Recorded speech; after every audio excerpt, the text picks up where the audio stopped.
जो परिस्थिति बन रही है, जिस प्रकार का हालात होते जा रहे हैं, अब भारत को क्या करना चाहिए पाकिस्तान के साथ? देखिए दुबे जी, जैसा कि आप जानते हैं कि आज पूरे विश्व ने कड़ी निंदा के माध्यम से बता दिया है कि पाकिस्तान से प्रायोजित जो आतंकवाद है भारत में, उसकी घृणात्मक रूप से खंडन किया गया है। पूरा विश्व कर रहा है, चाहे रूस हो, अमेरिका हो, इजराइल हो और भी खाड़ी के देश हों। बहुत सारे भारत के मित्र देश हैं, वो भी कर रहे हैं।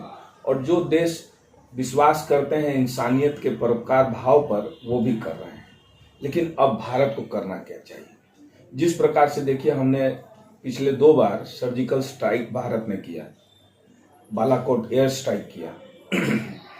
इस बार भारत को जो संधि हुई है इंडस वाटर ट्रीटी, उसे सस्पेंड किया गया है। अब झेलम नदी का पानी भी छोड़ दिया गया है बिना बताए। पाकिस्तान में वाटर इमरजेंसी है। भारत को अगर हॉटलाइन एक्टिवेट होता है ईस्टर्न फ्रंट पाकिस्तान का, यानी पश्चिमी फ्रंट अगर भारत एक्टिवेट करता है, तो सोच लीजिए टीटीपी के लड़ाके हैं अफगान के, जो ऑलरेडी वेस्टर्न फ्रंट में डूडन लाइन के पास पाकिस्तान को तंग कर रहे हैं। ऑलरेडी बीएलए के जो कार्यकर्ता हैं, जिन्हें हम आतंकवादी नहीं करते हैं, वो आज़ादी की लड़ाई लड़ रहे हैं बलूचिस्तान में। वो अराकान में ऑलरेडी पाकिस्तान को परेशान करके रखे हुए हैं। पाकिस्तानी सेना को अब मजबूरन हटना होगा।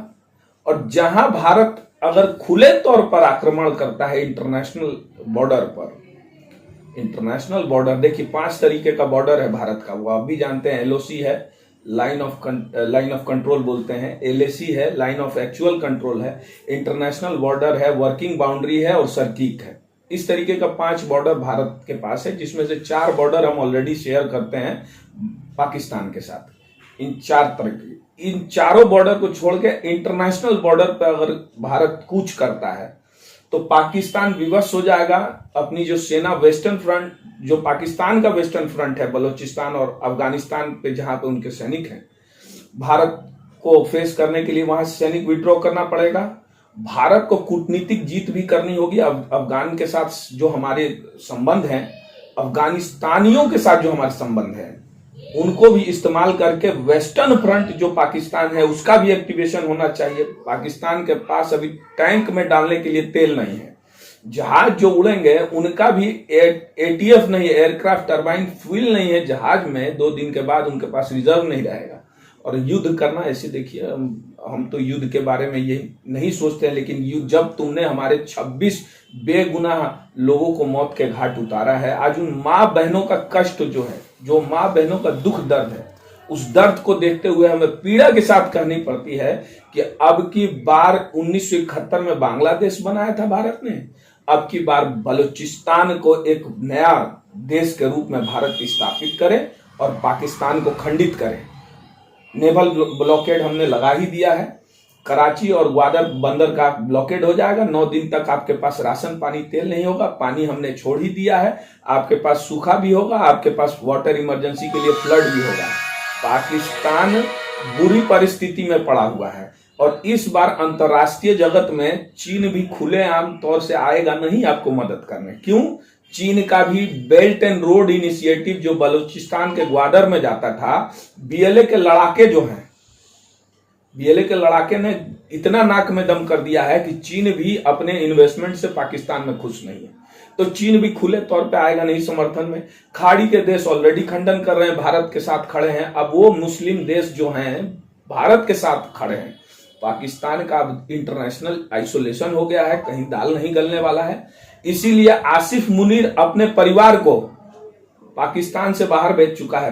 पाकिस्तान का सेना प्रमुख आसिफ मुनीर अपने परिवार को बाहर भेज रहा है। पाकिस्तान के बड़े बड़े कमांडर जो यहाँ तमगा लगाते हैं, देखे होंगे, बिना युद्ध लड़े इतना मेडल है उनके शरीर पर, वो सारे जिन्हें मैं गिदड़ भक्की जो दे रहा है पाकिस्तान, उनके कमांडर अभी छोड़ के सेना भाग रहे हैं।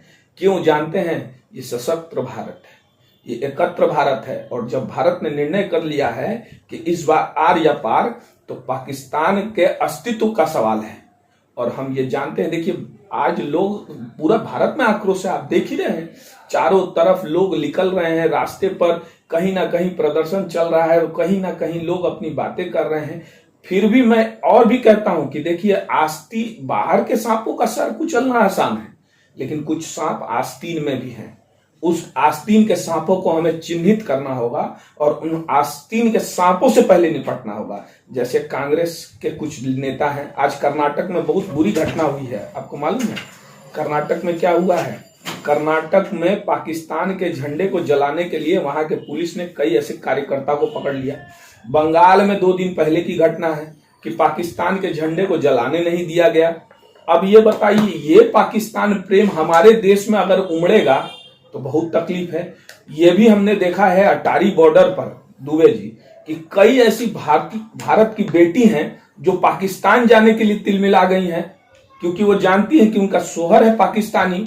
अगर वो नहीं गई, अगर आप पाकिस्तानी शोहर से शादी करती हैं, भारत में कोई आपके मुसलमान भाई नहीं है, भारतीय मुसलमान नहीं है जिससे आपकी शादी हो सके, आप पाकिस्तान में शादी करने जा रहे हो, पाकिस्तान का प्रेम, और आप अब भय निश्चित हो कि अब हमें भारत से वापस तो हम जा नहीं पाएंगे पाकिस्तान, तो भारत नहीं रोक रहा है, पाकिस्तान रोक रहा है, पाकिस्तान रोक रहा है आप अपनी बहू को लेने के लिए। तो ये चिंतित हो रही हैं कि कल जाके इनका मियां कोई दूसरा शादी तो नहीं कर लेगा। वैसे भी आपको मालूम है इनके जो सोच विचार, इनके संस्कृति में अलाउ है 4 शादी करना। तो ये भारत की बेटियों को सोचना चाहिए था कि आप भारत के साथ कटिबद्ध। मैं एक वीडियो देख रहा था, आश्चर्य हो गया, वो बेटी कह रही है कि जोधपुर की लड़की है कि मैं जहर खा के मर जाऊंगी, अटारी बॉर्डर पर धरना दूंगी, मुझे जाने दो। अरे बेवकूफ, भारत की सरकार ने तुम्हें नहीं रोका है, तुम भारत का पासपोर्ट सरेंडर करो, भारत का पासपोर्ट है, भारत में आती हो, अपना पूरा सब्सिडी, सारे जुगाड़, अपने बच्चों का पढ़ाई, सब चीज भारत में लेती हो, और विवाह शादी संबंध जो है वह पाकिस्तानी के साथ है। ये दुर्भाग्य है, ये तकलीफ है, और मीडिया भी इसको चला रहा है। मीडिया को ये नहीं चलाना चाहिए, उस बच्ची को समझना चाहिए कि अब संकट मां भारती पे है। ये जो हम एक अटल जी की बहुत पुरानी चीज पे हम कह रहे हैं कि भारत केवल एक भूभाग का खंड नहीं है, भारत एक सांस्कृतिक जीता जागता मातृत्व का परिचय है। और मां भारती के बच्चों को अगर इस तरीके से, निर्दोष बच्चों को पैंट उतार कर धर्म चिन्हित कर गोली मार दिया जाए, मौत के घाट उतार दिया जाए, उनकी बेटियों के सामने, उनके बच्चों के सामने, उनकी बीवी के सामने। ये भी आपने देखा, एक बच्ची कर्नाटक की थी, एक औरत, उसने कहा कि भाई तुम मुझे भी मार दो, मेरे पति को मारा तो उस टेररिस्ट ने कहा कि जाके मोदी से बोल। माने आप ये सोचिए किस तरीके का दरिंदगी, ये जो पाकिस्तान से प्रायोजित आतंकवाद है, इसको खत्म होना चाहिए।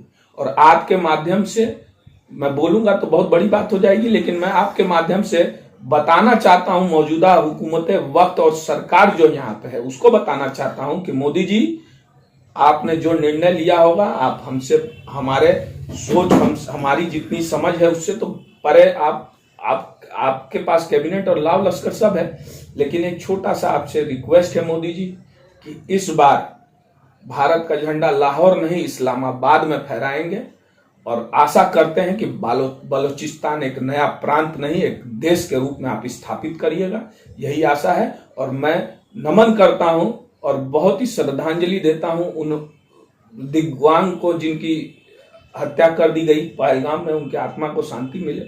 मैं उन माँ बहू बेटियों के साथ उनके दर्द को फील कर सकता हूँ, स्पष्ट रूप से उनके दर्द में शामिल हूँ, और कोशिश करता हूँ कि हमारी सरकार जो करेगी बहुत अच्छा करेगी, और इंटरनेशनल जगत भी हमारी सरकार के साथ है। धन्यवाद।